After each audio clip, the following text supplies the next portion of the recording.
Omega is available now worldwide by going to www.gtomegaracing.com.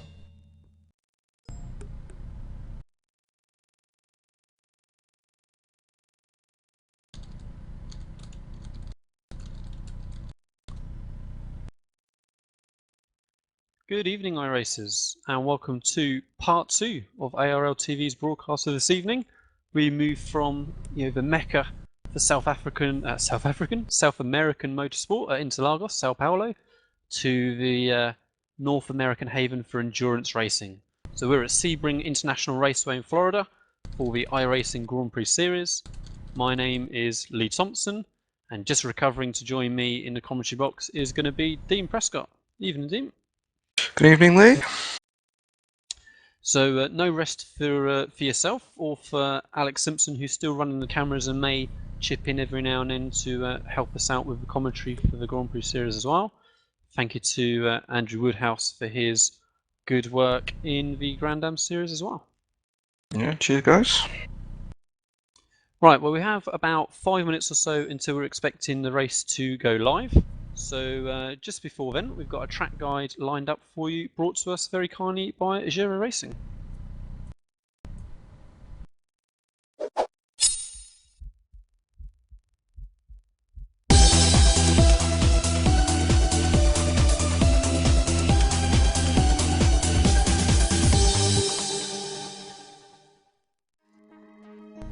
Hello and welcome to 4Racer IRA Track Guides.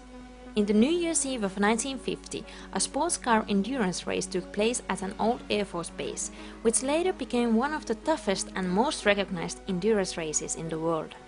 The track became known as Sebring International Raceway, and it hosts a number of races throughout the year, mainly the 12 Hours of Sebring, but also other races, and it's the winter home for the well-known Skip Barber Racing School. The circuit has had its configuration changed a few times, but the most prominent feature has remained, the track surface. Even today parts of the tracks are made of concrete slabs, and the seams are anything but even.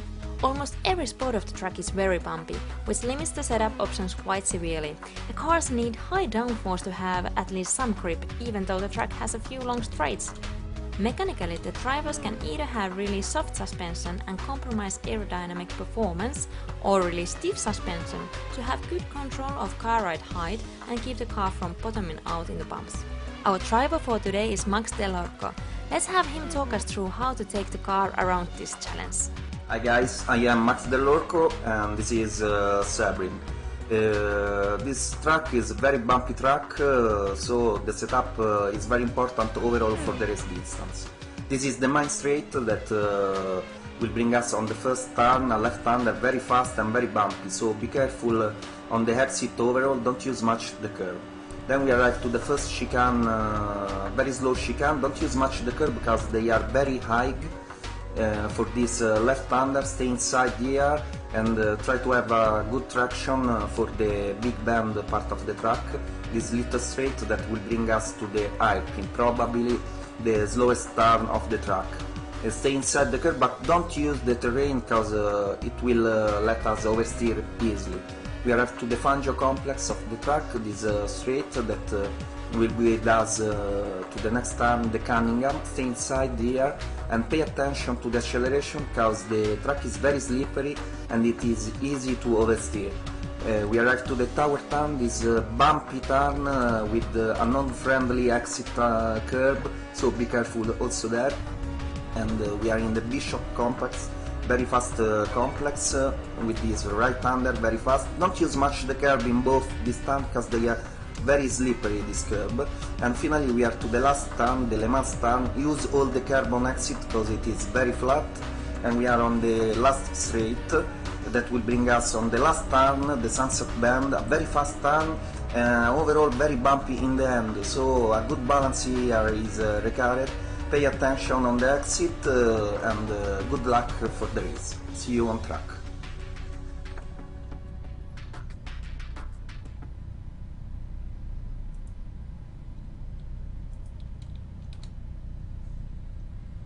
So, thanks a lot again to iRacing for supplying us with the track guide.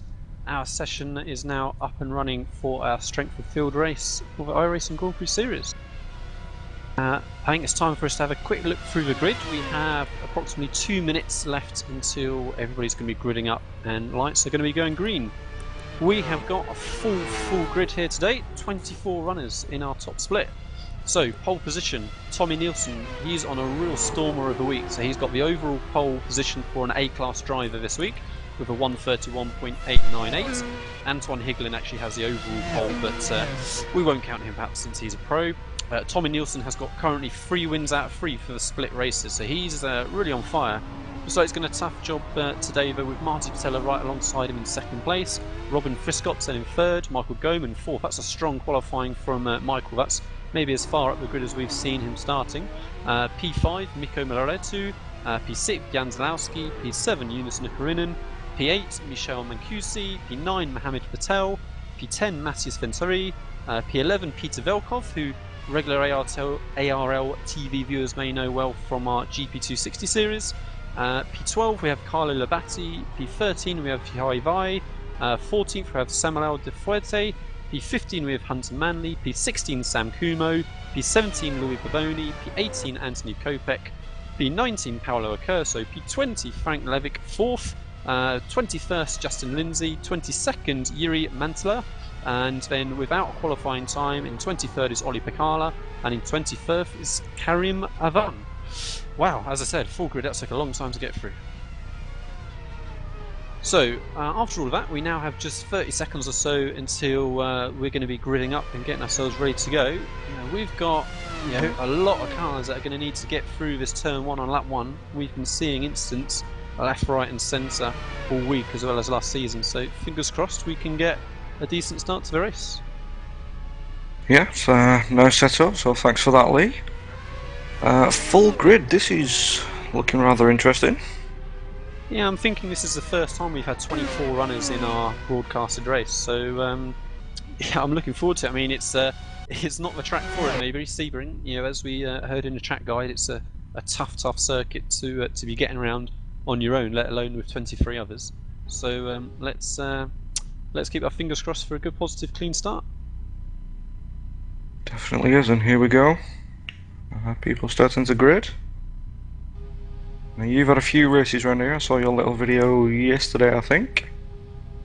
Yeah, it's never a good sign when I post videos of my of my races from the week. But yeah, I've had 2 dodgy ones and 1 clean one. So it's it's a tough circuit to get around. But these guys on the top split, they know it's a long race. 38 laps, 8 laps longer than we managed last season. Definitely going to be a one-stop race really for everybody. So let's try not to rush that first lap. Right, counting down. Only a few seconds left now until we go green. It's going to be a tough start of a line for all these guys, starting on these concrete slabs that we heard about. And green light, we're away. So round 3 for season 2 2013. Oh, real squirrely start from all of the beginners there. All of those cars at the top spots are struggling to get off the line. 3 abreast as they come into turn 1 there. But it looks like the first half dozen cars are getting through clearly. Let's hope it's going to be the same back in the midfield as well. In fact, everybody else got cleanly through. So at least turn 1. Off the line, Robin Prescott jumped Tommy Nielsen, so Tommy Nielsen dialed into 2nd position. Michael Goman's made a place up into 3rd, with Eunice Nukarinen all over the back of him now as a head into the hairpin, currently in P4. Eunice is going to look to go for the inside here, perhaps in the hairpin. Shakes up, dives hard on the brakes, going to hold that line, but Michael just gives him the space on the inside, backing up into everyone behind, but Eunice Nukarinen gets that place back up into 3rd.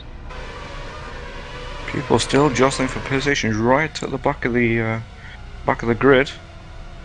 And Michael Goman gets Nukarinen back up for the next corner, runs a little bit wide though, and just about manages to avoid contact with him. Nukarinen managed to hold that place even though Michael Goman dived up the side there. Looks like out of the front runners, looks like Marty Patella was the biggest loser. He was 2nd on the grid and he's down now into 5th position. We do know Marty is one of the quicker guys in this car, so keep eyes on him, he's very quick. So great job it looks like from the whole field really. So it looks like a pretty clean first lap. We've got most of the cars, if not all of them, running still. So I'm seeing a real train of cars now coming down the back straight. People jostling for position all the way down. And up at the sharp end again, Marty Patella now has gained a position on Michael Goman. So I said he lost out. He's just made up that position in the final corner. But Michael Goman's going to try and come back to him now as they head up to turn 1. He's looking to go up inside, but he just thinks better of it for now, just tucks in behind Marty Patello. If Michael Goman can just stay with the gearbox of Marty Patello all race long, that's going to be a great result for Michael. He's going to be right up at the sharp end. So, just flicking through there actually and spotted Miko! The guy I was just about to say he's got rear wing damage, he just slid. Completely lost it out to turn 3. He's gone from 7th down into 18th position, just behind Justin Lindsay. What a busy lap this is going to be for all these cars. So many people jostling for position, struggling to find their place. We've got action all through the field really. Mohammed Patel runs wide, allowing 3, 4, 5 cars through as he tries to scrabble back onto the tarmac. Looks like everybody behind him gets through clean and doesn't get caught up with his instance, so just the one car there. And back at the sharp end, Robin Friscops and Tommy Nielsen are bolting for it. You know, that little bit of action behind in the first lap just allowed them to break away, and they're going to be pushing as hard as they can and not let Marty Patello, Yunus Nakarunen. But in fact, Marty Patello's he's got damage. Marty Patello, I think. He had a poor run out that final corner. It looked like he was very slow, so he's now lost 2 positions to Yunus Nakarunen and Michael Goman. In fact, just a 1 position, sorry, to Michael Goman. Well, it looks like perhaps he's escaped any damage. It looked like he was crabbing initially, I thought, when he came out of the corner, but looking good. Yeah, it doesn't look like he's got any damage, just having a flit around his car.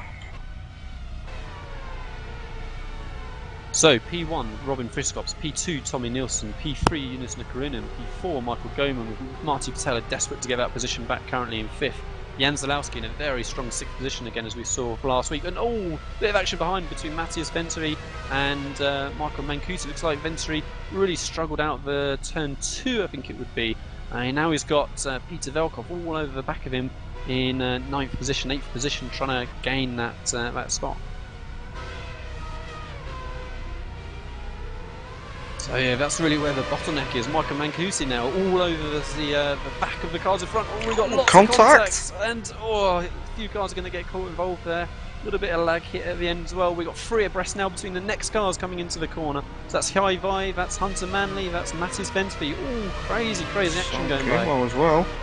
So cars moving left, right, and centre. Yeah, this is a long race. Everybody seems to be in a massive rush. Just need to get into a rhythm, let everybody sort themselves out of it. So that would have just shaken up that order down to the back of the top 10 a little bit. So Jan Zalowski was the last non-mover, if you like, in 6th position. Then that puts Peter Velkov in his 7th. Samuel De Fente in 8th. Ollie is going to be 9th. Hunter Manley in 10th. So that was a lot of movement there in the second half of that lap. I will say from these opening laps, Hunter's looking very racy. Takes a slightly different line actually through Sunset Bend. It seems to work for him. Yeah, Hunter Manley's gotten some good points finishes so far this season. He's going to look for another strong result here as he goes up the side of Samuel there. He's going to be looking to make that move now into turn 3. Looks hard on the brakes. Samuel gives him the room, but Hunter loses a rear. It's going to be a little bit of contact now. The car behind as well. They might have all just about got away with it, but it wasn't pretty. It wasn't tidy. Hunter Manley for now comes away as the lead car. Let's hope again none of them sustained any significant damage. But it's tough braking to that corner at the best of times, let alone when you've got a car alongside you and you're trying to brake up the inside. And can we also see there Ollie Picard looking up the inside? Oh wow, Ollie Picard has come from the very back of the grid then. He was 22nd, 23rd on the grid, and yeah, he's battling to get into that top 10 position now. So yeah, he done very well to get through that carnage of the first couple of laps there. So despite all the action, yeah, I'm very pleased to see. It looks like we've pretty much got most runners still moving on track. We haven't got any retirees that I'm instantly seeing on my timing screen. So yeah, great job by everyone, really. So Robin Friscops isn't managing to get away from Tommy Nielsen. We know Tommy is going to be super quick here at the circuit. As I said, overall pole for an A-class driver this week, and 3 wins from 3 attempts so far. So he's just sitting within a second or so of Robin there, and if he can just pace himself, then we'll see how the pit lane strategy turns out towards the second half of the race. So we are definitely expecting a pit stop. No one can go all the way, maybe. Well, I think we're just looking for what we saw last week at Silverstone as a long first stint, really. We're looking people to get almost maybe 2/3 of the way into the race before pitting. It's conceivable someone could go for a no stop. So in the World Championship Series last week at Sebring, their first stint was not far off the length of our race.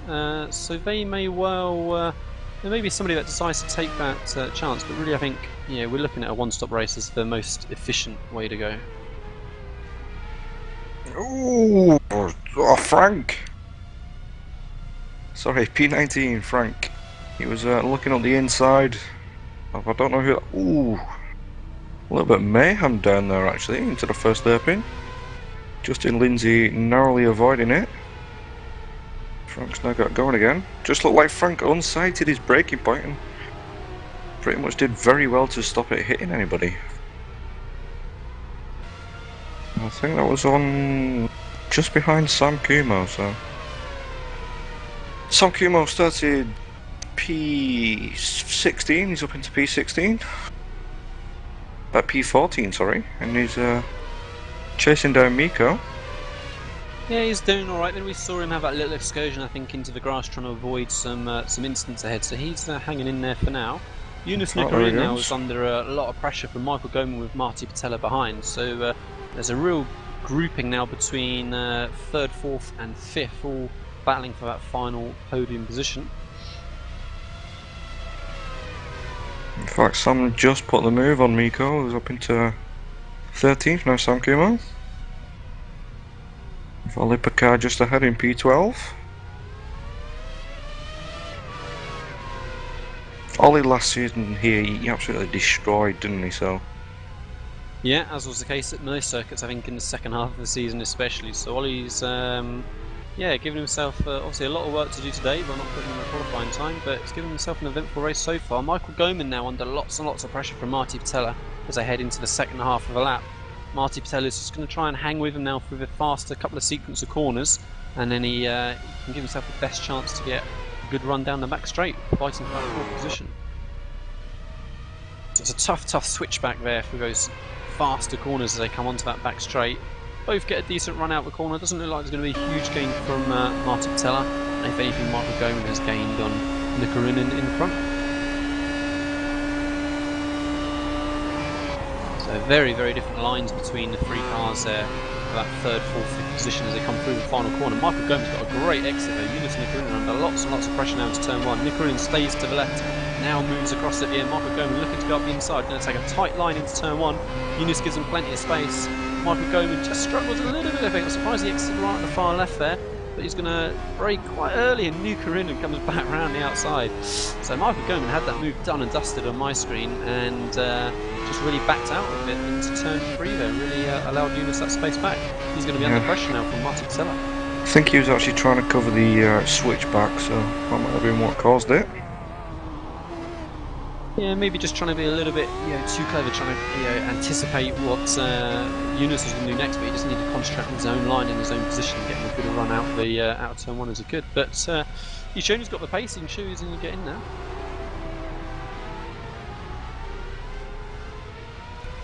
So back up front, Robin Friscops has just pulled out another second or so on Tommy Nilsson. So Tommy Nilsson's just a couple of seconds back now, but again, maybe just sort of pacing himself. But Robin Friscop is very, very quick anyway. He's no slouch. But the real battle is between Michael Goman and Marty Patella now for that 4th and 5th position. A little bit wide for Marty Patella as he tries to follow Michael Goman through the second half of the lap. But again, it's all about the run on back straight that you need to get. Whilst these cars are squabbling, Jan Zalowski's closed massively in the last couple of laps. So that's 6th position. He's almost making it a 4-car group. And it's a little bit of a gap then back to Samuel in 7th, with Peter Velkov having lost out in 8th position. He was ahead of Samuel just a couple of moments ago.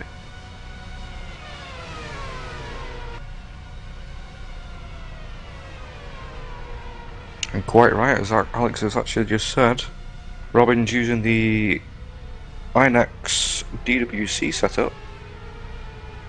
So it is a trialled and tested setup. Yeah, strong backing from a strong team there for Robin. You're giving yourself the best chance that you can in this A-Class series this season.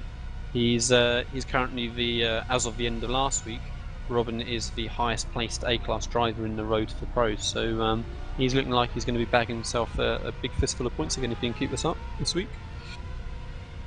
So our focus then is again on Michael Goman, Marty Patella with Yunus Nukarinen just in front. Michael Goman's got Marty Patella all over the back of him still. Big distraction. He's just trying to focus on Yunus in front. It's tough to be in that position, not being able to be as aggressive as you want maybe into the braking zones because of the car in front, but having to watch those mirrors the whole time and being able to react to any move that Marty Patella puts to him. I'm pretty sure we say this every week, it's easier to follow than it is to be followed. Yeah, absolutely. And it's even harder to do both at once, follow and be followed.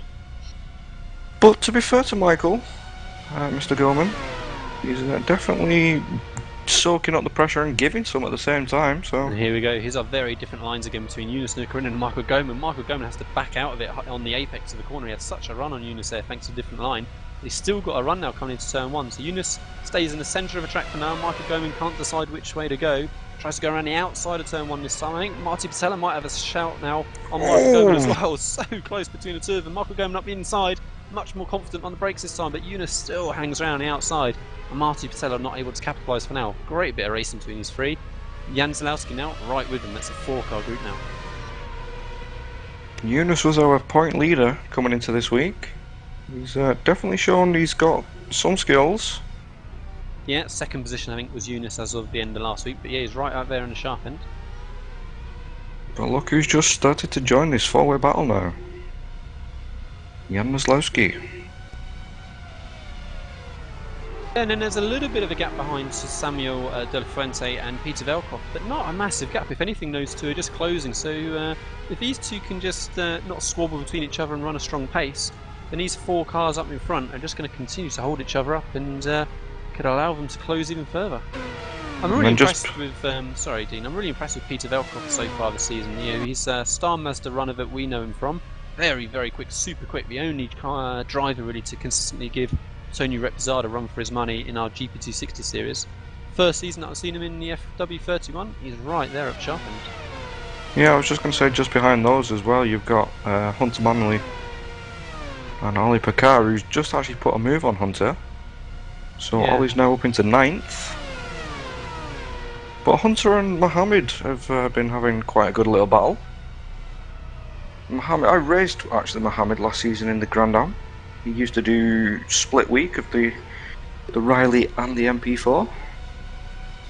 So he does have some good pace, does Mohammed?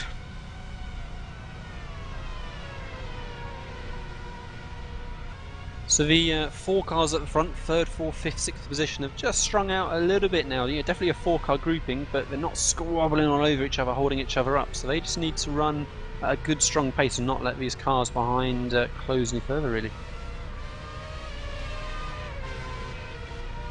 Got Sam Kumo here actually as well. He's just appeared from nowhere right behind Anthony for P12 and P13. Sam seems to be a lot, as I say, seems to be a lot more settled with his car this season. Not sure if he's tried to relearn how to drive it, but yeah, I think it's been a big adjustment for Sam with the changes of the build over sort of a New Year type of time, and it's yeah, hopefully he's looking like he's finally managing to find his feet a little bit, get some decent point scores in. I think he had his first 200-point race last week before for a little while, so hopefully going to give him a bit of a boost.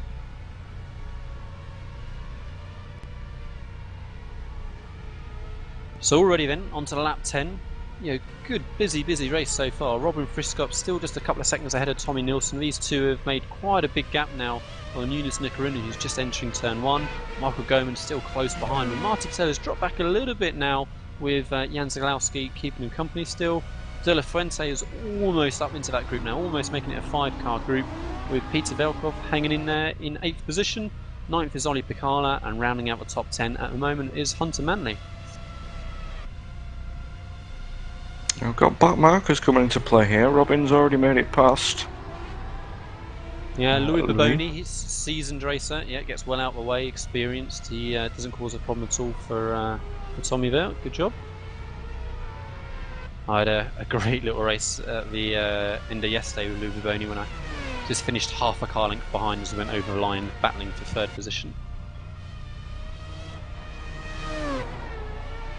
Well, this battle now for 3rd, 4th, 5th and 6th seems to have spread out a little bit. Yeah, which it's going to be good for them. They can start banging in some laps now and running at a strong pace. I think they were really just dropping off a little bit of what they could do, just where they're squabbling and losing time continuously. So yeah, they've got still another 15 plus laps really until they're going to be looking to make their pit stops. Maybe a little bit under, maybe 13, 14 laps, and they just need to start banging in the times to keep the strong positions.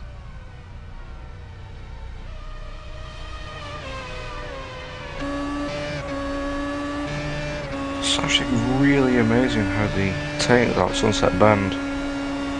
Pretty much, you're not using the brakes, are you? You're just coming down through the gears, letting the engine do the braking. Yeah, exactly. Let the engine, let the aero do the braking.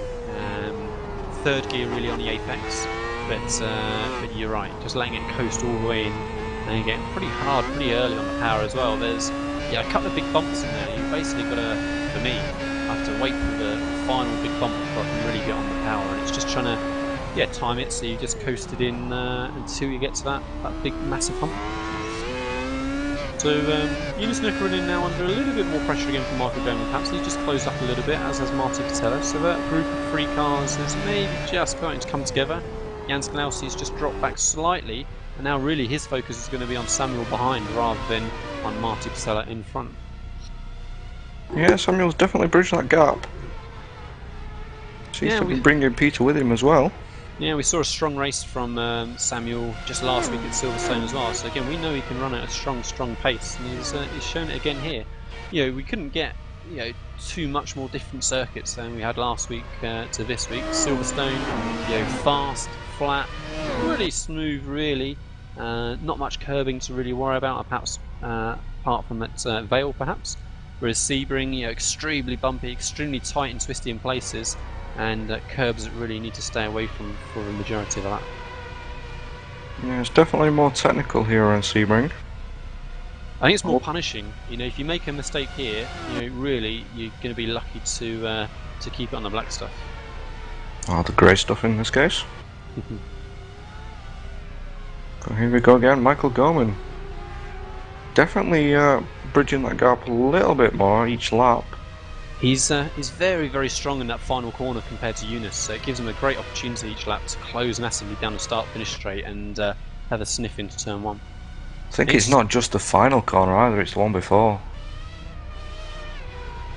So yeah, this group of 3 cars now really closed back up like we saw a few laps ago. 3rd, 4th, 5th position, alright, they're battling. We've got Louis Bavoni coming up in front again, so hopefully, again, he's not going to cause too many problems and keep himself safe.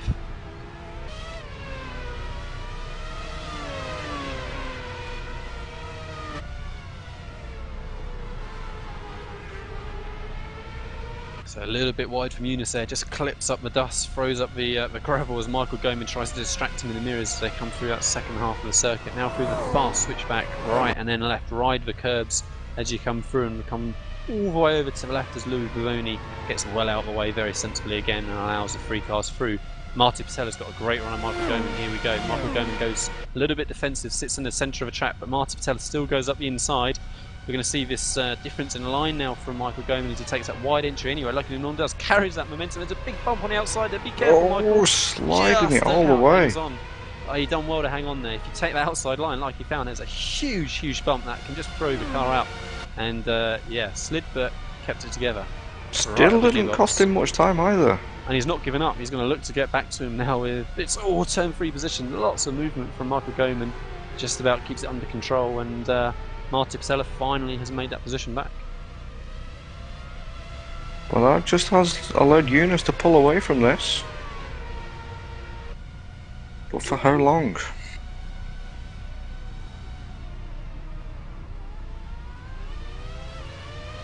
Again, look at this little battle just behind with Jan and Samuel. Yeah, Samuel's done a great job to bridge the gap. Peter Velkoff has dropped back a fair bit now from Samuel, so the 2 of them were getting pulled along. Ollie Picala's all over the back of Peter Velkoff. He's going to be that next position that Ollie's going to make up after starting from the very last row on the grid.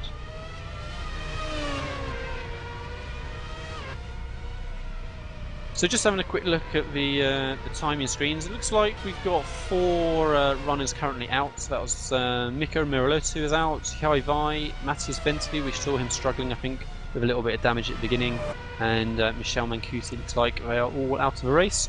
Louis Baboni is currently the only person running but a lap down. So I think we're going to see Olli Picala now getting Peter Velkov as they come into the final corner. Olli Picala moves up the inside, and it looks like quite comfortably going to get past Peter Velkov as they head into the start-finish straight. So that's P8 then for Olli Picala now. Do we know if Peter's working on his own, or is he... I'm not sure. I haven't seen him associated with a team to my instant recollection, so I think he's perhaps sort of dipping his toe a little bit this season, running himself perhaps, and seeing how he goes.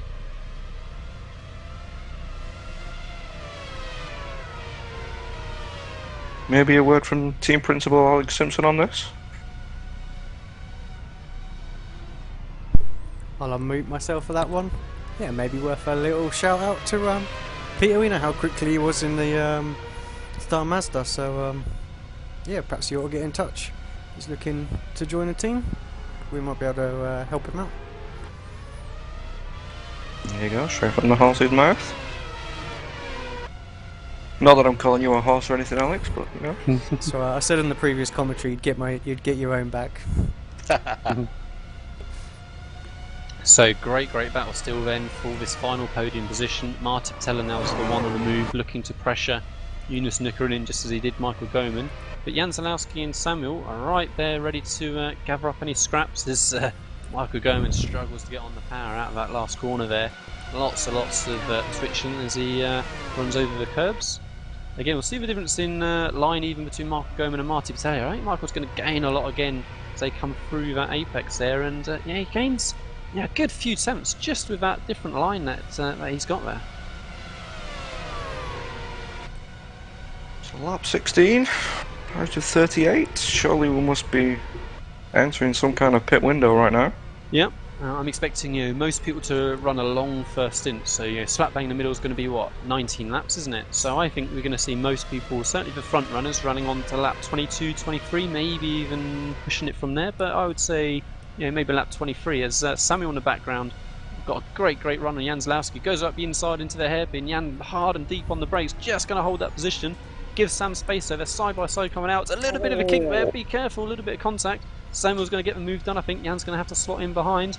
I'm not sure, they're still going at it. Sam's going to have the inside line now into this next corner.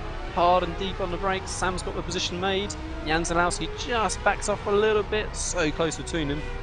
Great bits of driving between the two, even with that slight contact coming out of the hairpin. But pretty clean all round.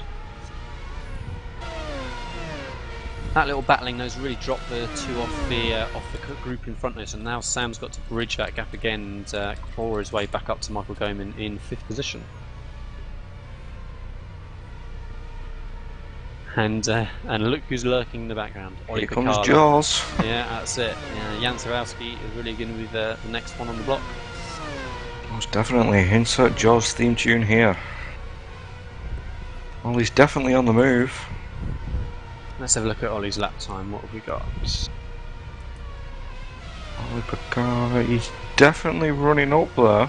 Yeah, 33.4 on the last lap, 33.0 on this lap for Olli Picala. Whilst Jan Zalowski in front. Okay, Sam and Jan were squabbling, so we'll ignore them. 34.2 for Michael Goman further up. So Olli Picala 1.2 seconds quicker than Michael Goman in 5th position. In fact, I'm not sure that might be the fastest lap of the race.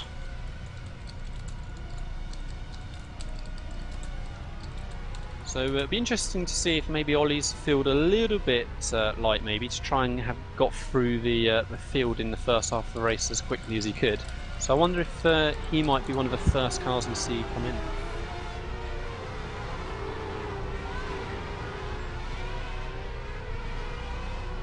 Yeah, his last lap was the fastest one of the race, so he's definitely pushing. But maybe, like you said, that fuel's starting to burn off. He's must be coming close to his pit window.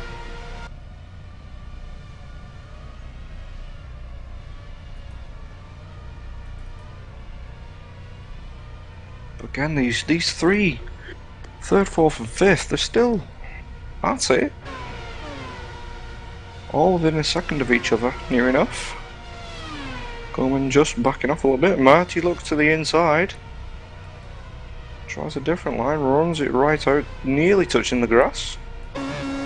Right, we're going to run on board now with Ollie Picala as he hunts down Jan Zalowski and Samuel Fuerte in front. So coming up to turn 1, right up against the cones here on the right, clip this wall on the inside, down into 5th, 6th gear maybe for the race, running wide on the right, now hard on the brakes, just at the 2 marker there of the cones, back end sliding around on Ollie as he cuts the curves on each side. Let the car just drift around this little kink here before you get onto this long straight. Running down into the hairpin next. So we already closed just since we've been watching Ollie Picala on Jan Zalowski there. We're going to be braking right at the cones here, the 3 marker hard on the brakes, down into 1st gear, run all over the curb, and you can see Ollie loses the rear, lost a couple of tenths there, but manages to get on the power quite early anyway, gathers it up quite nicely. Now we're going to be going into this right-hander, 2nd gear on the approach, down into 1st probably at the apex, clip this curb on the right, and then straighten the car up. A little bit of a lift perhaps as you come through this kink, make sure the car doesn't spin up. And we got a tricky right-hander here, Tower Corner. To avoid that curb on the right, you can see it just pushed Ollie all the way over to the left and struggled to get the car straightened up. We're going to be flat through these 2 left kinks here, down into 3rd gear now for right-hander. Be careful of this curb now on the left. We don't want to run too far over that, just about judges it perfectly. Cut the curb on the right and get as straight as early as you can and hard on the power. Now we've got the back straight all the way down, and we've just got the final corner to go. Again, we'll be able to see the different lines from the cars in front. As we were saying, no brakes, just down a couple of gears, down into 3rd I reckon as they come up to the apex, just clip the wall on the right and just hard a bit smooth on the power as you come out the final corner, and we're running over the concrete slabs to complete another lap. So Ollie Picala, even with that error coming out the hairpin, going into the hairpin, wasn't it? He's closed massively on Jan there. Seems with that lap we've actually just missed a little bit of action. We've got Hunter down way off the pace actually, Hunter. Down into 14th. Not sure if he's had a little spin because he was in 11th.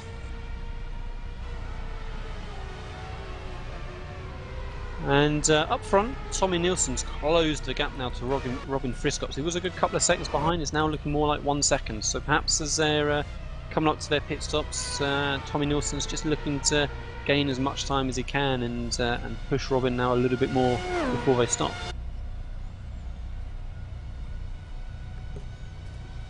And Marty Patella also hasn't been able to progress any further so far than his 4th position, so he's still a little way back from Jonas Nukarunen, with Marco Gomez still pressuring behind.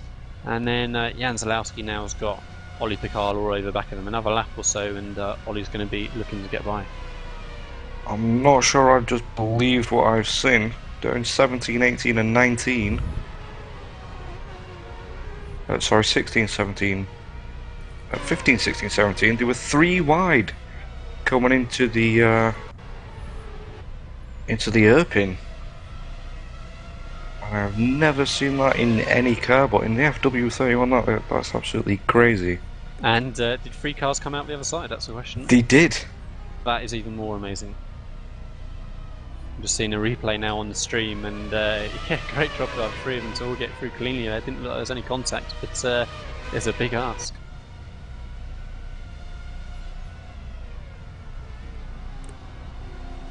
Right, so next couple of laps or so, we're expecting these leaders to be coming in. So on lap 20 now, I'm thinking, say, lap 22, lap 23. That's when I'm reckoning they're going to be coming in. If you can go a lap longer than your challenger around you, you're going to gain a good second and a half or so possibly, just by running that extra lap on the lighter field. Oh, Jan! Oh, yeah, very sideways. Ollie Picala tries to go up along the side, it goes around the outside of Tower as Jan loses the rear again, getting on the power, so that's Ollie Picala passed. It's one of the bumpiest corners in iRacing, I would say, that one. No matter what car you're in, it's going to rattle your jaw free. But oh, he's made it past. Next target is Samuel. Oh, Paolo Accurso gets right in the way of Tommy Nielsen as he comes out of the pits, really obstructing Tommy Nielsen, sorry. So Paolo Accurso just getting away a little bit of leaders there, but hopefully didn't cost Tommy too much time, maybe just half a second or so.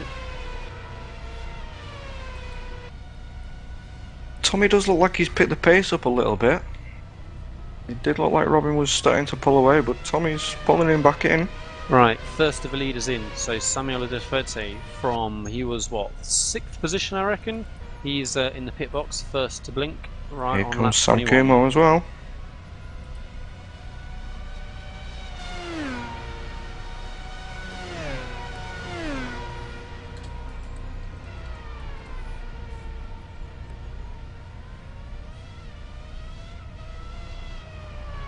So does he get out in clean air? He does. Yeah, it's What's a that, relatively P14? yeah, it's a relatively short time in the pit lane here. It's a straight, fast run into the pit lane, coming off that final turn, just getting hard on the brakes before the pit limiter, and again a straight, quick exit as well. So it's not a massive amount of time lost. Just watching Robin Friscops now. I think he's going to be peeling, and he does. So Robin Friscops into the pits. Tommy Nilsson continues by. So Tommy Nilsson got the upper hand. He's going to look to jump Robin in this one lap that he's got with lower fuel. Who have we got next behind? So Robin Friscott's in. We have Nukarinen and Patella and Goman now coming into the final corner. Let's see who, if any, dives into the pits as well. I think Eunice might be coming in. A little bit of a tighter line. No, Eunice continues by. Marty Patella continues by. Michael Goman in. So Goman's the first to blink, so he's going to lose out from the group there. Ollie stays out. And Peter Velkov then is the next yeah. car in, yeah. So far then that's Samuel De Frente, Michael Goman, Peter Velkov are the leaders, are in for their pit stops.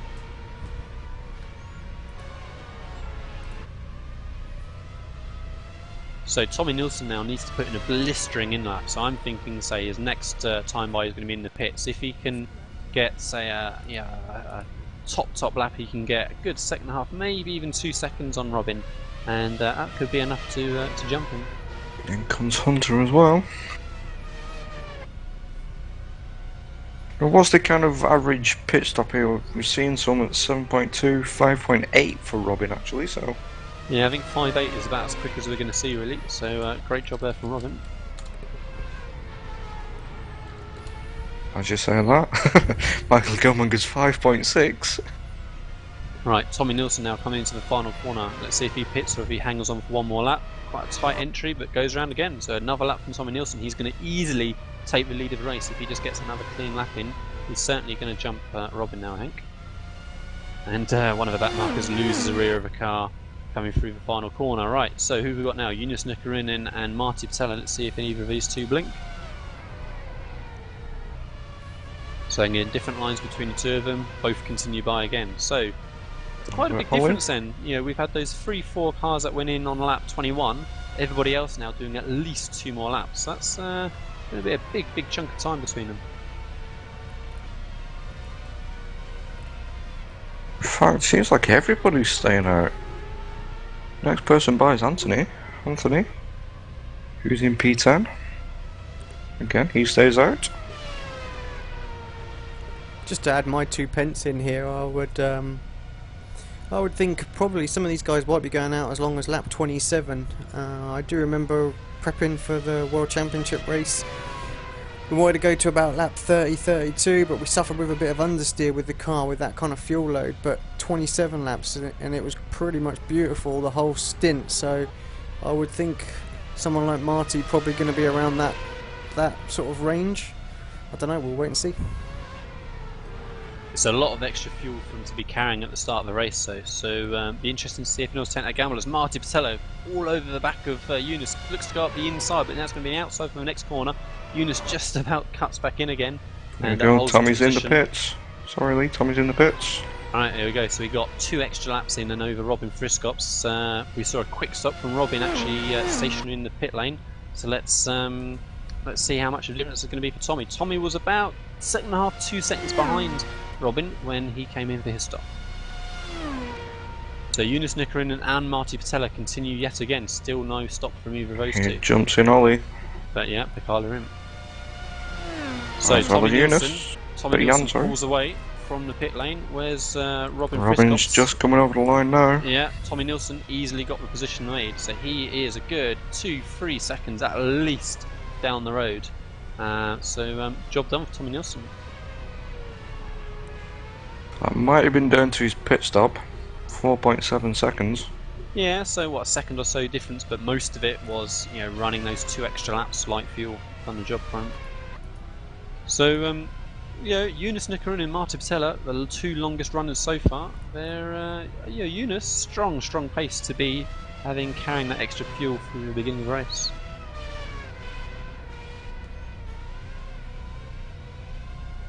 So it's just going to take a couple of laps or so, of course, for all the positions to settle down, filter themselves out, as some people pit, some people don't. But I'm thinking Jan Zalowski still to pit, Ollie Picala we just saw in the pit lane a moment ago, and then really I think it's just those couple of cars further up. Ollie Picala is right on the back of Michael Gorman.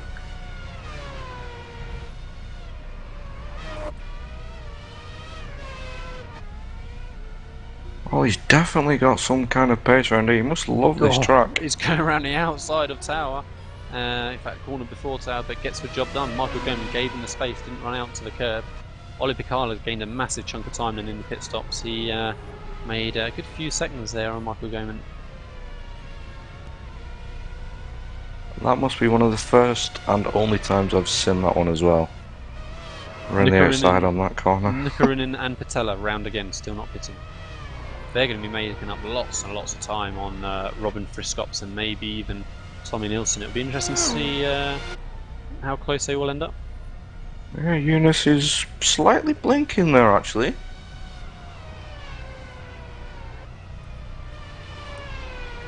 Yeah, Marty's definitely matching him. Eunice slightly quicker that lap.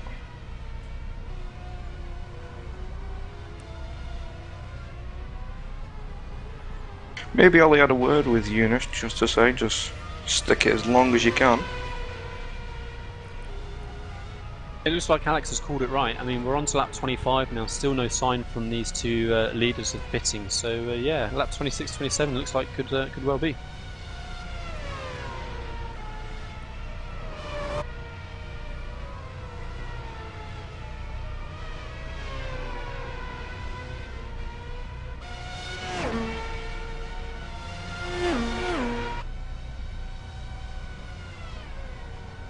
In fact, with this pit stop stage, seems like Nikarin everything's... pitting. Eunice Nikarin in this lap, he just put it in spectator track, so he takes a tight line, as does Patella. Right, yeah. Pit stop battle now between the 2. Oh, Nikarin loses her rear on the braking, almost ended up in the wall. Patella gained a little bit of time on the entrance there, so it'll be interesting to see the where these 2 come out compared to Tommy Nilsson and Robin Friscops. I think the person we need to be watching is Ollie. And I'm seeing Mohammed Patel pitting in the background as well. Ollie's just coming onto the back straight. I think, I just clipped away from it on my screen, I think Eunice Nikarin missed his pit box, overran it a little bit. Let's see who gets away first. Marty Patella's got the position. Yeah, I think Nikarin just missed his pit box maybe. So close between the 2 of them, but where's the leaders, or the previous leaders rather? Tommy Nilsson. They went through. Ollie's coming down start finish now. Yeah, Tommy Nilsson and Robin Friscops are way away, so that was never going to be an issue from the looks of it.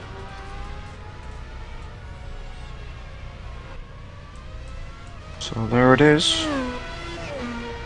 Tommy Nelson's leading this race, with Robin in second. And Marty does the job in the pits. Grabs third.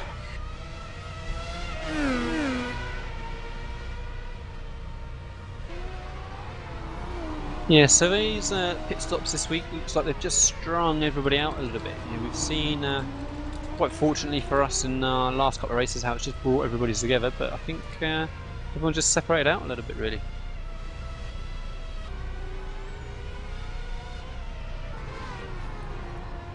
So now it's a race to the finish now. Just seen in the corner of my eye, Ollie Picard's gone quicker again, 132.7. Yeah, meanwhile the leaders, Tommy Nilsson, are 33.9 on that last lap, so Ollie Picard is running considerably quicker, or at least did on that lap. Right, so now it looks like the pit stops are shaken out for now. Then just to clarify, yeah, Tommy Nilsson, P1, good couple of second gap, 2-3 seconds over Robin Friscott, still running a really strong second position though. In MP3 we have Marty Teller having jumped Eunice Nikarin over the pit stops, and Nikarin in P4. P5 we have Oli Piccola hunting down those two in front, Michael Goman sticking with him in 6th, Samuel De La Fuente in 7th, with Jan Zaglowski close behind in 8th, Mohamed Patel in 9th, and Peter Velkov hanging on to the final 10th position, top 10.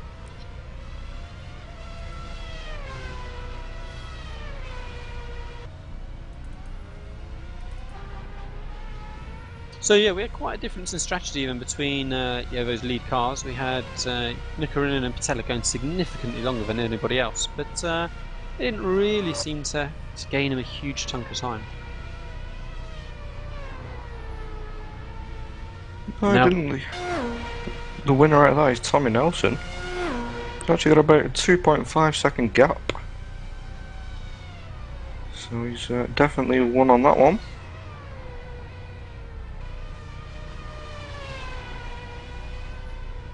Fingers crossed he can keep it to the end. Lap 28 now. So 10 laps remaining. Yeah, and we really at the minute then we've got two little groupings that may develop into something of interest. We have Samuel De La Fuente and sorry, I'm going to block for a second. Thank you very much. Zalowski battling for 7th and 8th position, and then just behind we have Mohamed Patel and Peter Velkov battling for 9th position. So those are our two main little groups that may develop into something soon.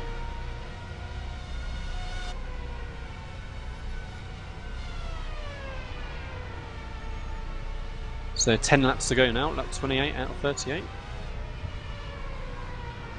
Seems maybe we may have another little one right at the back of the field. P15-16, which is Frank in 16th.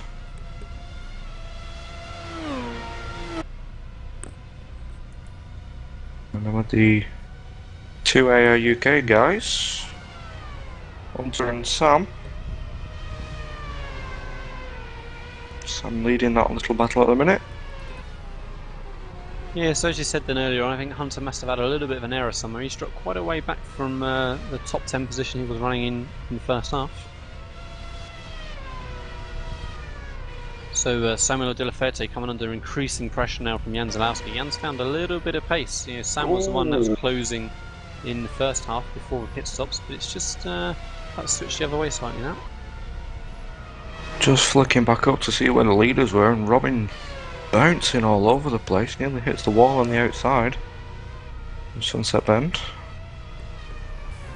Manages to keep it. Justin Lindsay just in front of Robin at the minute. Justin pulls over to the right, lets him through.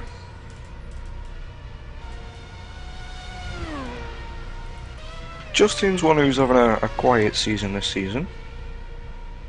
We saw him last season maybe up into 14, 15 place sometimes, but he's way down in 19th at the minute. Yeah, we don't tend to see a huge amount of Justin really in our live streams. I think he's regularly on the grid, but yeah, not quite managing to get to the sharp end so much this season. I think after this week as well, we've got a nice little run of circuits coming up, which I think will really hopefully help a little bit of participation as well. We've got a few favourites coming up. We've got Watkins Glen, we've got Interlagos, we've got Suzuka. So it'd be interesting to see how that affects the regulars running, and whether we see any slightly more sporadic faces crop up a little bit more regularly. Don't forget the Drivers' World Championships at Watkins next week as well. Yeah, absolutely. So we're going to have we're going to see the strength of the teams really come through a little bit more, I think, next week. Hopefully, from a selfish point of view, we shall see Arik a little bit more of a sharp end with our World Championship drivers contesting there as well. So that'll be Jesper Pedersen, that'll be Pierre Abuzzo, as well as our new qualified pro drivers trying to force their way into the grid as well, of Alex Simpson and Antoine Higelin. I think they may be not quite getting on the grid this week. There'll be a good turnout, I'm sure, but they'll be putting the work in, putting the time in, I'm sure. Wouldn't be surprised actually if we don't see a few of them taking part in races Saturday and Sunday. Maybe even if one goes official on Friday. Yeah, I'm just wondering if my memory's skewed up in the last couple of weeks, Alex. I mean, the last 2 weeks, Silverstone and here this week, we haven't really had any. Well, we haven't had any races go official on Friday evenings. Yeah, those have been fairly regular in the past season or two, though, right? No, I think you definitely Screwed lost. up memory. Yeah, lost your memory there. Yeah, it's just really been Saturday and Sunday, but it would be nice to try and get an official race going on Friday night. I know for the sake of the guys that wanting to go for their pro license, obviously they'll restrict themselves to just 4 races, and they'll be the split ones, so they've got a choice of about 5, I think. I mean, it's funny, this one didn't actually split today. It was very unusual. This time slot's normally the busy one, but it's Sebring, I guess. But yeah, it would be nice if we can start to see, so just for some of the regular drivers that just want to have fun in the car, just you know, for a bit of a Friday race. So you know, I'll put the shout out now that I'll try and get myself on the grid and see if a few of the lads that just want to have fun in the car can at Watkins Friday evening. Let's try and get a couple of races to go official. Yeah, I'm pleased for the Aussie time slot though. So that Friday lunchtime race has gone official 3 from 3 so far. So they've done a good job getting a decent grid in there. Right, so back up front, Tommy Nielsen still comfortably in the lead, just coming up to a back marker now of Louis Bavoni again. P2, Robin Friscott, just a few seconds behind still. Marty Patella has just gapped a little bit now on Eunice Nikarunen in 4th, he's a few seconds back. Ollie Picala a little bit in no man's land in 5th, Michael Goman in 6th, and then we've got this little bit of a slight battle still with 7th Samuel De La Fuente and 8th Jan Zalowski, but Jan's just dropped back a little bit really now. Mohamed Patel in 9th, and Peter Velkov again not really able to close that gap, hanging in that 10th position still. I'm just wondering if there might be some team orders between Ollie and Eunice. If it was the other way around, I think there would be, but Eunice is the one going for pro, Ollie Picala is just having fun, so Ollie Picala is not going to try and get past. There'll be no orders that way around, I don't think.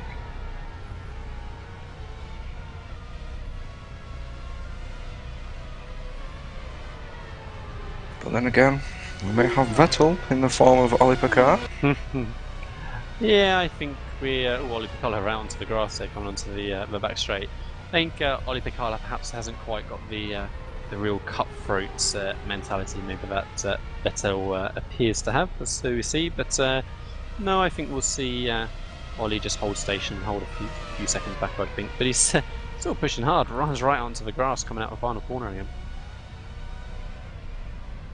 We're still the owner of the fastest lap. Lap 22, he said that.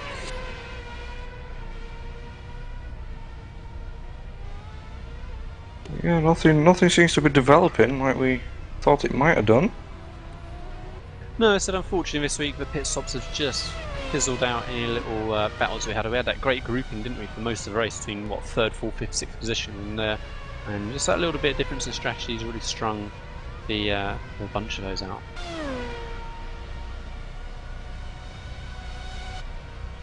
Yeah, I'm impressed with the lead cars, the top 10 positions that we've been watching really the whole race. We've not really seen, not all that I've seen on camera anyway, any real errors from getting caught up on curbs and taking excursions over grass. I mean, Sebring's a tricky place to go around 38 times for a good hours racing. Very, very easy just to put a wheel onto a grass coming out, putting a wheel onto the curb coming in, and really that can be your race over. Very well spotted from Alex. Sam Kumo on the back of Carlo. I'm not sure who Carlo's driving for. Livery does look familiar.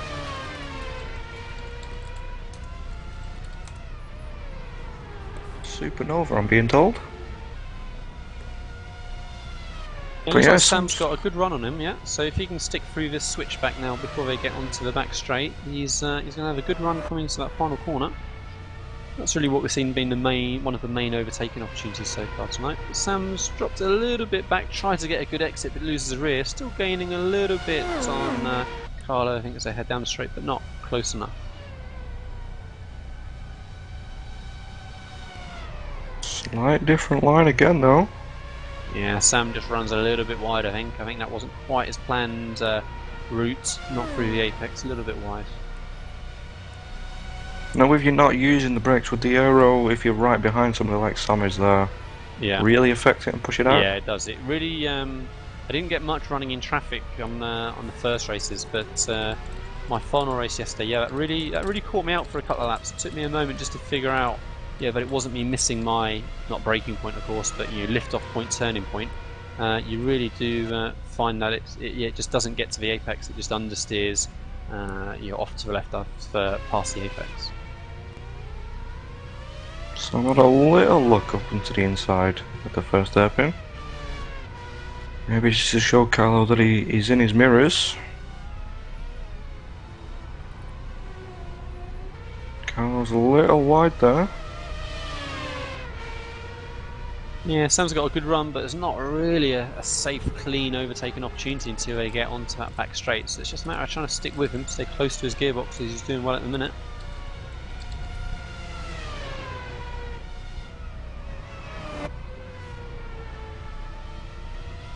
And again, Sam's just drops back a little bit through those last sequence of corners. Gets a better exit this time, though, so we may find he closes a little bit more down the back straight this time, able to challenge more into this final or into the first corner.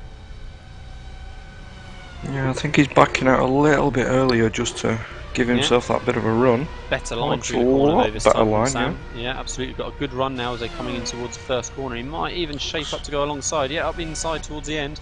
Sam Kumo looks to make that move. Carlo backs out of it and gives him the position. So that's up to P12 then for Sam Kumo. Right, lap 34 out of 38, so not long to go. We've still got Tommy Nielsen comfortably in the lead. He's dealing with the back markers at the minute. Robin Friscops in second. We've got Martin Teller all on his own now in third, with Eunice Nukrinin dropped a little way back in fourth. Ollie Picard keeping close company in fifth, but I think we're just going to see them hold station. Sixth, Marco Gaiman. Seventh, Samuel Benefente. Eighth, Jan Zalowski. Ninth, Mohamed Patel. 10th, Peter Velkov.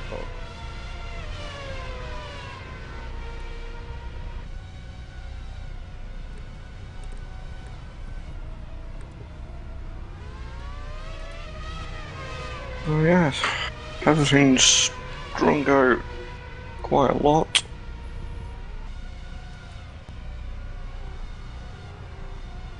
Do we have Ollie catching up to Eunice? We do.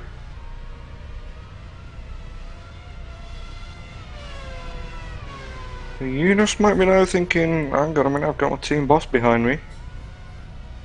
Yeah, and I think that'll give him a bit of comfort really. I think that's just gonna, he's got a rear gunner there, just nobody really to worry about. We'll just concentrate on getting those clean laps in and making sure he doesn't make any silly little errors. Carlo Lavati just trying to come back a little bit at Sam Kuma now, perhaps as they come back over the start-finish line. He's not dropping straight back or anything, not giving up on challenging for that position. Not sure what the points are for the week, but with this race not splitting, well, I don't think it's split, although it did split, Alex. Did it? Yeah. So we had a 23 and a 24, I think. Two splits, just took the second one a little while to appear. So no, it should be a good points haul. I think Tommy Nielsen's already scored big points. I think I saw a 270, I think, from the previous race. So depending on the strength of the field, it could be a slight improvement. But yeah, big points. It's going to be 200 points for a lot of drivers. Yeah, fourth place. There'll be no way Ollie will make a move unless Eunice makes a mistake and can't do anything about it. In fact, it was 24 in this one and 16 in the other. That's weird. Yeah, strange.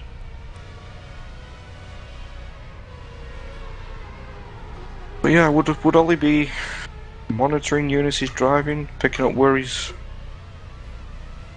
going wrong here, there and everywhere?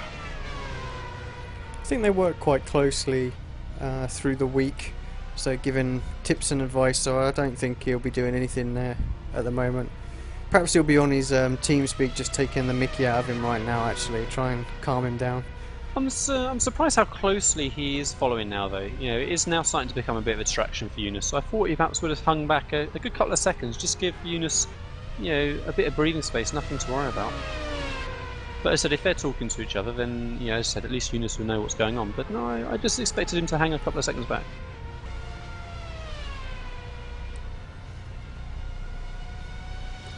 Yeah, 3 laps to go. I think Tommy's just crossed the line, it's showing there's 2 on screen.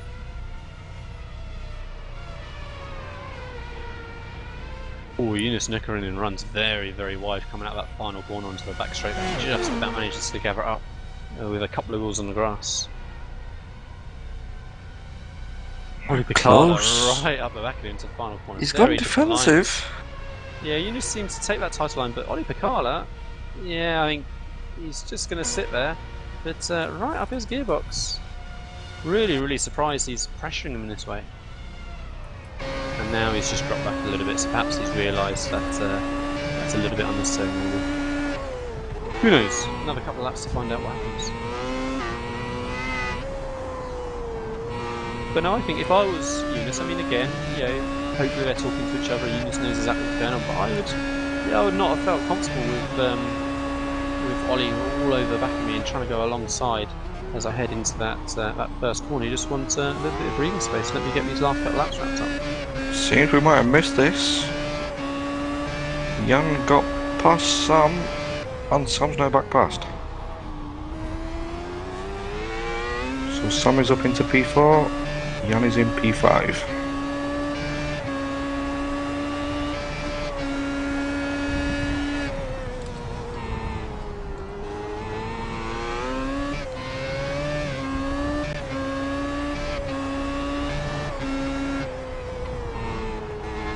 And like I said, maybe as well, the team AR UK, Hunter and Sam.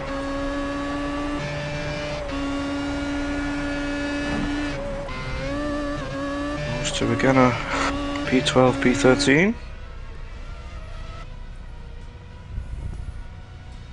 Yeah, and Ollie Picard looks like he's just settled back a little bit more now from Eunice, just half a second or so behind. But yeah, final lap for everybody now. Tommy Nilsson about halfway through, going to be looking to get his 4th win from 4 attempts so far at Sebring. A blistering week, so overall pole position for an A-class driver at least. And he was very, very quick last week at Silverstone, very quick here again at Sebring. He's going to be a real challenger for these Road to Pro top 10 positions that he's going to be looking for. As of the end of last week, Tommy Nilsson wasn't in the top 10, so he's going to be making strong inroads into those top 10 positions. Right, so one more corner now for Tommy Nilsson, yeah. So lap 38, all going to be wrapped up as he crosses over the start-finish line in just a few seconds. I mean, it's a very, very clean race. We saw the strategy timed perfectly for Tommy Nilsson.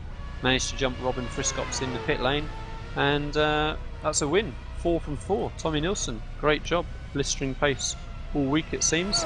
Robin Friscops then going to be a pretty satisfied 2nd place, I'm sure. You know, big points haul, but perhaps the strategy just let him down a little bit. Marty Patello going to be coming into the final corner at the moment.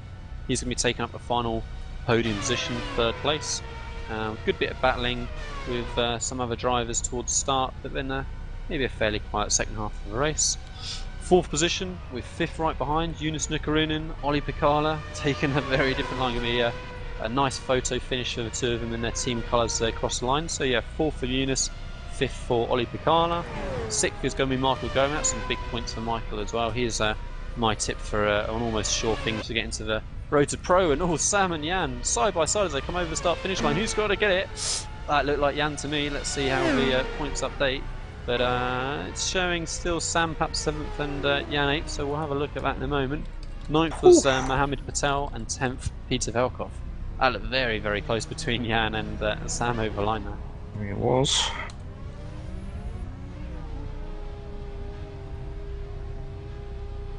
So yeah, it looks like on the screen, I think Sam got that position. So Sam Delafuerte, 48.110 seconds behind the winner.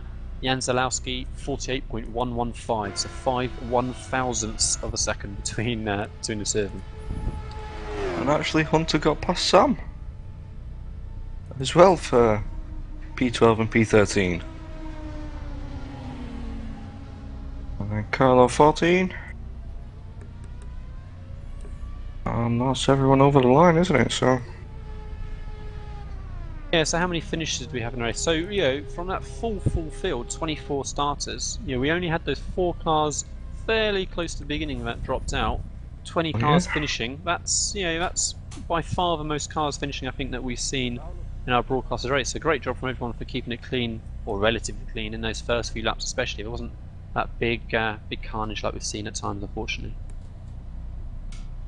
So yes, we had our top 10 positions a minute ago. Just having a quick look at the rest of the runners then. So just out of the top 10, 11th was Anthony Kopek, 12th Hunter Manley, 13th was Sam Kumo, 14th was Carlo Labatti, pretty close between the two of them. 15th was Yer Manteli, 16th was Frank Levick, 17th Paolo Accurso, 18th Karim Avan, 19th Justin Lindsay, and then the last of the runners was Louis Baboni in 20th, 2 laps down.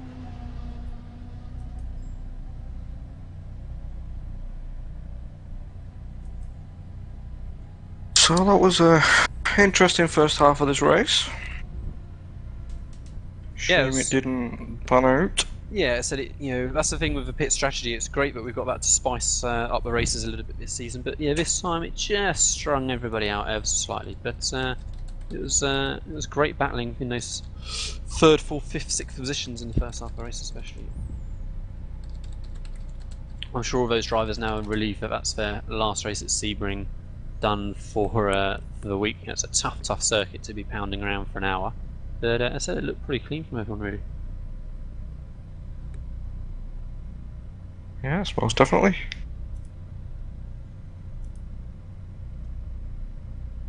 So I think we might just cut to a little break while people join on TeamSpeak. And then we'll get some people for interviews. Take your hobby to the next level with a quality racing rig that works great with a PS3, Xbox 360, and a PC. GT Omega Racing Simulator is compatible with a wide range of steering wheels, including Logitech, Fanatec, Thrustmaster, and more. The GT Omega is available now worldwide by going to www.gtomegaracing.com.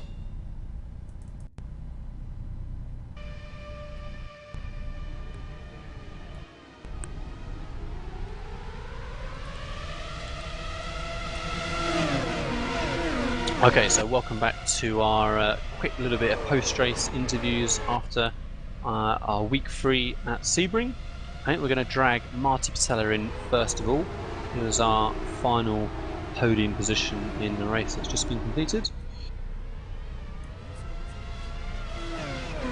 Good evening, Marty. Congratulations on your podium result. Pretty eventful first half of the race for you. Yeah, thanks.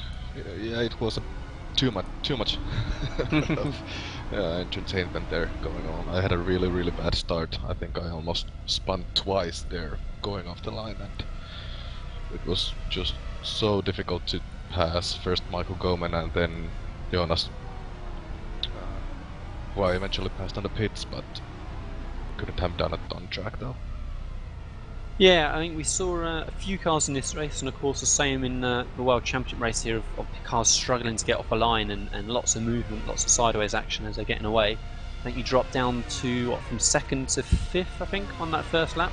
So yeah, as you say, gave yourself a lot of work to do, but great fun battling with these top A-class drivers in that first half of the race, so. Yeah, it was good fun. Hard, clean racing. I did a couple of stupid mistakes. At least one going to the back straight when Michael was able to overtake me again. You can only imagine what was going on in my head at that moment. But well, it played out okay in the end. Tommy and Robin were just insanely fast. Nothing I could do to them here. And yourself and Eunice took a very different pit strategy to the rest of the leaders, really. You went at least 3-4 laps longer than anybody else, and managed to leap you ahead of that real battling train of cars that we had between 3rd and 6th. So that pit strategy worked out really well from you. That bit of extra knowledge from your World Championship race obviously served you well. I don't know really.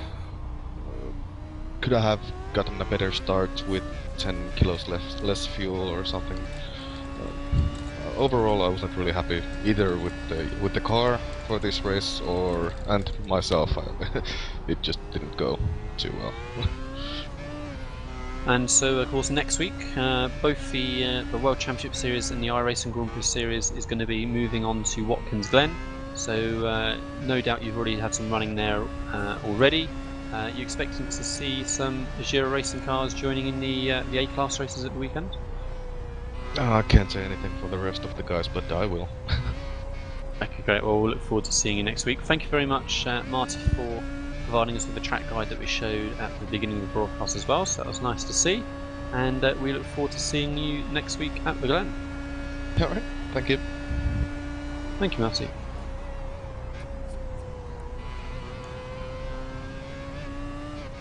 Right, so I think next up perhaps we're going to bring in Ollie Picana, since it looks like Eunice has muted his mic for the moment from what I can see, so we'll speak to Ollie next. Evening, Ollie. We were a bit worried for your teammate in those last couple of laps with you getting so close to the back of Eunice there. How's the race from your point of view? Hey, what's up, guys? Nice to be here yet again. And yeah, I was driving behind Jonas. I catched up in the last few laps him, and yeah, you know, he was a teammate and he has a blue license, so, and he got a very good exit speed, so I didn't got past him. I was having fun. I had a very fun race. So I started from the grid position 23, and yeah, I had a few moments when there were crashes and stuff, but it was really fun to race. Yet again, I've been traveling now 2-3 weeks for now, so it was long time since I last drove a race in the F1, so I really enjoyed it. Yeah, it looked like a lot of work for you in those first few laps, getting through from, I think it was 23rd on the grid, wasn't it? So as you said, you've done well to get cleanly through. We saw obviously a big turnout here this week, so that made it a lot more of a challenge for you to get through, but you've got to be really happy with finishing up, 5th position, just a 10th behind your teammate. Yeah, I was quite happy. I wasn't expecting top five position in the race, and I was just thinking that I will try to overtake as many guys as possible and have fun in the track, and I had fun and got P5, so I'm really happy for it. And luckily Jonas got good points also, so he's looking good for the pro this season. So everybody's off to the Glen, to Watkins Glen next week, both the World Championship Series and the A-Class Series. I guess the chances of scraping into that World Championship race are slim, but you're going to be doing some to work ahead for the opportunity? Yeah, definitely. I don't need to travel for the next 3 months, so I will have good time to practice and take time and make decent setup to wear Watkins. So I'm really looking forward to next week, even though we probably don't have a chance to go in the WCS race, but it's good to check our own pace and in the qualifying against the best. So it's quite fun, and I'm looking forward to it. Yeah, and of course a different situation in qualifying for those who maybe haven't watched the World Championship Series, in that you only have 3 laps to put your time in, so a very different situation compared to what we have in the A-Class here. Yeah, but we will see how it pans out, and it's going to be fun now that both series have same track, so we can work with the setup together, so I think it will be much fun. Great, well we look forward to seeing you at the sharp end again next week then, Ollie, and enjoy your qualifying and trying to get into the World Championship race on Saturday as well, and we shall see you next week. Yeah, thank you guys for the stream, and greetings to all the relatives, and see you next week. Bye-bye. Bye. Right, so just to quickly finish up then, we have Eunice Nikarinen, the teammate of Ollie Picala, who finished ahead in that 4th position. Good evening, Eunice. Were you a little bit worried with your teammate hounding you down in those last couple laps there? Good evening, Lee. No, I didn't care about Ollie. If he overtook me, I would have been okay with it. But of course, we know multi 21 Ollie. Yeah, we were surprised at how close Ollie decided to challenge and follow. We expected him perhaps just to sit back and allow you the points finish. Is that, I haven't quite looked at the points yet, Eunice, is that your strongest points finish for the week, or have you already had a big score? It's strongest of the week, and that just shows how much I have to improve towards the Pro Series. Ollie was starting 23rd position, and he got catch me in 4th, and he definitely could have overtook me if he wanted, and that's just, it basically shows what to do in the next couple of months. Well, everybody is going to be working together, as we know, for next week at Watkins Glen, with both the Pro drivers and the A-Class drivers running the same track. So you're hoping to obviously have a strong week there. It's a favourite for most drivers, of course, Eunice. Are you looking forward to running at Watkins? Yeah, sure. I do like the sweeping long, fast corners, and if the setup is right, I'm definitely looking forward to push it to the limit and just drive around the Watkins Glen. It should be blast, and much more comfortable for me than the Sebring itself. Yeah, Sebring is a tough place to manage 38 laps around for an hour in the F1 car, especially. They said Watkins, it's going to be another kettle of fish again, isn't it? It's going to be fast flowing, a little bit more forgiving. Yeah, hopefully we can see some good racing there again next week. Well, congratulations on your strong points finish again then, Eunice. Looks like you're the 5th highest point scorer for the week. So congratulations, and we shall see you next week. Yeah, thank you guys for streaming the race, and thanks for my Half Finland friends, and of course 10 for Engineering, and I hope to see you guys next week at the Watkins. Good night. We will do. Thank you, Eunice. Right, just before we wrap up, Alex, I want to put you on the spot. Are you surprised by what Ollie was saying there? So Ollie, pro driver, already got his license, doesn't need to worry about points. We just heard from Eunice that was his strongest points finish, and yet, Ollie was saying that if he could get by, he was going to. You a bit surprised by that? Did he say that? I'm not 100% sure. That's how I heard it anyway. So Eunice was saying he was happy if Ollie had gone past, and Ollie was saying he couldn't get past because Eunice had too good an exit. I don't know. I was a little bit surprised, but it turned out right for Eunice. He got the points that he needed. Strong finish, as I said, 5th for the week. Good. Okay, right. So we'll be wrapping up then. So thanks a lot to GT Omega Racing, of course, for providing our main sponsorship to Apex Racing UK, ARL TV. Thank you also to Sim Garage. I hate having to say garage instead of garage. It's Sim Garage, and we should check out your button boxes in there if you are interested in anything from there. We also want to be thanking ARL for providing the hosting for our various series. Don't forget also that we can find us on Facebook and Twitter and all of those normal social media type of places. Right, so thank you very much to Alex for being on the cameras all night long, as well as Double GT on the Grand Am race in the first race. Dean Prescott for joining me here, and Andrew Woodhouse in the previous Grand Am race as well. I've been Lee Thompson, and we shall see you next week at the Glen, 6 o'clock GMT Sunday night. I guess we're planning on doing the Grand Am race as well, actually, Alex, aren't we? What time does that start, sorry? I believe it's 5:45 UK time, so 4:45 GMT. GMT, cool, excellent. So tune in for both of those, and we'll have our feature-length broadcast again next week. Goodbye, and see you all next week.